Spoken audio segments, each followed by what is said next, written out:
В Соловейке после ярмарки будет звучать по всей стране.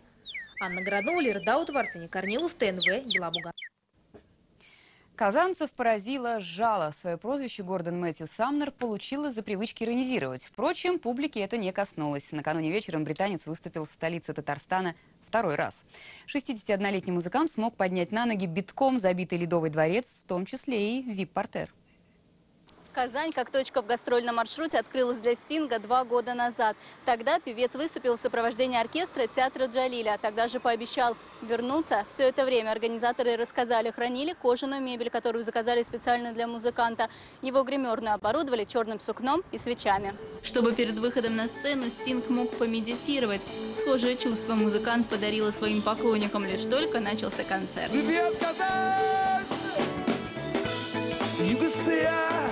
Lost my sense of direction.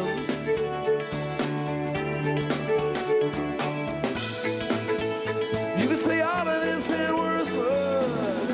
If I ever lose my faith in you. That's fantastic. Это фантастика, он великолепнейший в мире артист. Это фантастика работать с ним. Его музыка самая лучшая. Я люблю ее.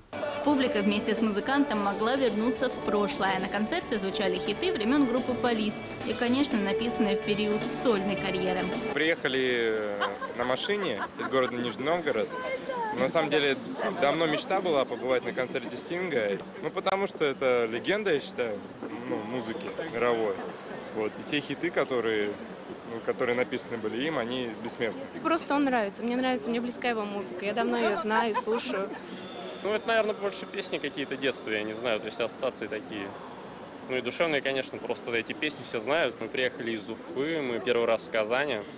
Сегодня по случайности мы еще попали на матч Рубин-Зенит, да, где фееричный Рубин выиграл. Стинг радовал зрителей не только музыкой, но и словами на русском языке. А отыграв финальную песню и попрощавшись, он трижды снова выходил на сцену. Маргарита Петрова, Алексей Алексеев, ТНВ, Казань. Таковы наиболее